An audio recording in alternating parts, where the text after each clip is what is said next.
Can you escape with the loot? Play as the master thief and steal as much as you can.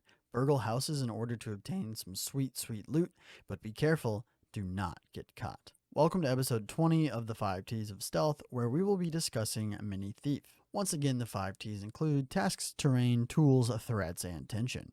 These are what I consider to be the fundamentals of stealth gaming. Every mission present in Mini Thief follows the same format. You will infiltrate a specific location in search of valuables. In order to pass a level, you must steal an item from the safe and then escape through the open window. In order to unlock the safe, you must first find the key. The key seems to spawn randomly in searchable furniture, so you must search the entire location, finding valuables along the way until you come across the key. The rest of the valuables are irrelevant for passing the level, but the additional cash will come in handy. There are quite a few separate locations, and I think that'll be better off mentioned in the terrain section. There is also a bonus level that can be found within the pawn shop. In this level, rather than opening a safe, you have to find 3 items: gasoline, a new motor, and a wrench in order to repair your boat and escape. On the start page, there are also options for PvP and house creator, but these are not things I ever interacted with, so I can't speak to their quality. There's a pretty wide variety of maps present in this game. They are as follows: small house, medium house, apartment, large house, gas station, jewelry store, city bank, rich house, company office, police station, train, and ship docks. Once again, there's also the bonus mission located at some campgrounds. Even with this wide variety of levels, nothing really ever feels different. The whole game just felt pretty repetitive in its layout. The maps just got bigger and more complex, but it didn't exactly evolve. The big exception to this, in my opinion, would be the final 2 maps, the train and the docks. These 2 levels were genuinely unique when compared to the rest, and actually impacted how I played the game. All in all, the mission design here is pretty mediocre and repetitive aside from those 2 levels. When it comes to the gadgets available to your character, there is one major point to keep in mind. In order to obtain most of the items, you must go to the pawn shop and purchase them. On top of that, if you get caught or lose for some reason, you will lose those items. With that being said, let's start with what you can do before making any purchases. For starters, as mentioned earlier, you are able to search through items and there will be a magnifying glass symbol above whatever can be searched. You have a flashlight, but from what I could tell, the guards won't actually notice the light. This could just be something I missed, as my flashlight was usually off when guards were close. Then we've got the basics of opening and closing doors, along with being able to hide in plants and wardrobes. You have a sprint, which functions more like a short dash, and you can sneak, which will make you move slowly and quietly. Lastly, there will be locked doors that you are able to lockpick. To do so, you have to hold a button and the doors will open. As mentioned previously, all the valuables you collect will determine your payout for each level. Let's take that money to the pawn shop and see what's available. For starters, there are 2 lockpicking options to increase your speed: a disposable lockpick and a lockpicking kit.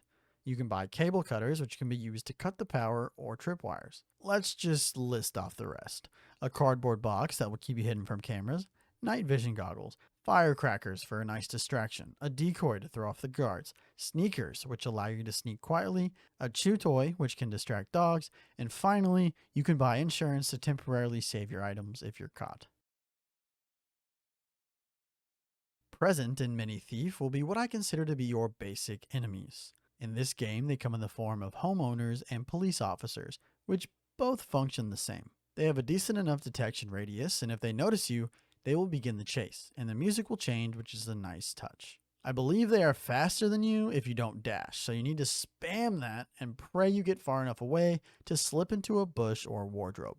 If you leave a door open, they will investigate that area before closing the door and locking it again. Unless you want to waste all your time lockpicking, I suggest you close the damn doors. There seems to be a timer that will count down from 10 at certain points in the game, and this is when an enemy will initially show up or when backup arrives. I can't say for certain what the criteria is for this countdown to start, but it appears to be when a certain amount of time has passed or if you've caused a certain amount of noise. On the bonus mission, there is a new enemy which appears to be some sort of serial killer. At least I imagine that's the vibe they were going for. This enemy operates the same as the others with one addition. He is extremely fast and is sprinting around the map during his patrol. Although, I will say you can complete the bonus mission without this enemy even showing up, so not sure they are all that deadly.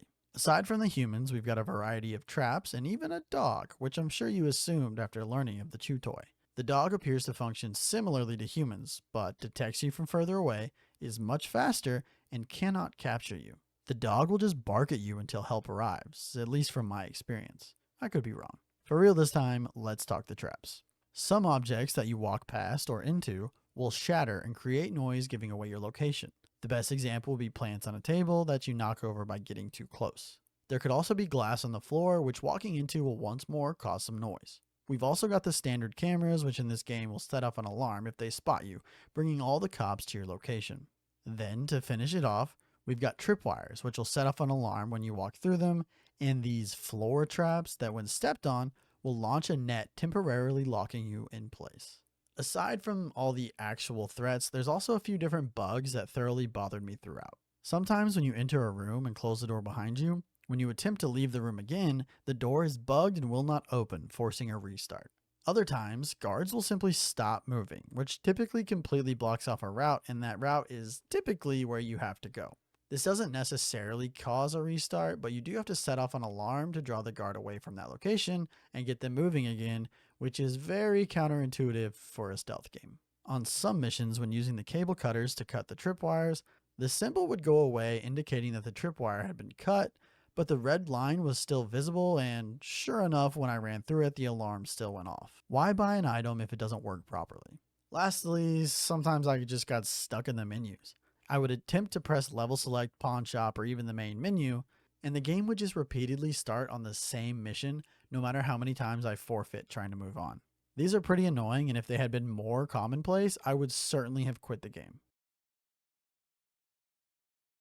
So once more I ask the question, is Mini Thief difficult? No, not really, but it can be. The last level, the ship docks, was pretty much the only time I felt that I needed to use all the tools at my disposal. This was the only time where I went back to previous missions to make some money and buy some items. Never before did I really care if I had the right tools for the job. I can't tell you how many tripwires I purposely set off and how many chases I narrowly avoided. In the ship docks, I felt like this was no longer an option, especially with a guard dog in front of my only exit. So, I grinded a bit to buy my cable cutters, a cardboard box, and a chew toy. Again, this was the only time it felt necessary. Most of the missions, and by most I mean all but the last, were fairly simple. The hardest part of the game was actually trying to find the damn key. If you were lucky, you'd find the key quickly and get the hell out of there. But if not, you had to travel through the entire map desperately looking for it. I became frustrated at this more than a few times. In a way, this reminds me of Sneak Out, which I covered in episode 7 of this series. In that game, you also had to search through countless objects looking for specific items before making your escape. I complained about the repetitive nature and how item spawns rarely changed, but after playing Mini Thief, I think I can appreciate the key spawns not changing in that game a lot more. That doesn't make up for all the issues, but I now see how excruciating it can be blindly searching for a key, so thank you for making it simple. Now, back to Mini Thief. The truth is, most of the time I was just bored. If you're efficient enough on a lot of the starting levels, then you won't even see an enemy. So if you need money, just quickly repeat the first mission in like under a minute and you're good. I don't mind having to pay for items, but when I immediately lose them, it makes the impact fall off a bit. In fact, there are several items in this game that I never even used because I didn't feel like I needed them, and even if I bought them, I knew it would be temporary. Hell, that's assuming they even work properly. I think I would have preferred more of a permanent unlock system and perhaps just paying for refills at a lower price. I'm not sure, but again, the items mostly felt irrelevant anyway. Overall, I found myself bored rather quickly, and if I wasn't, it was usually because I was pissed off from something not working, or from taking the excruciatingly long lap around these bigger maps praying for the safe key. Because of my boredom, frustration, and the repetitive nature of this title, I simply cannot recommend Mini Thief.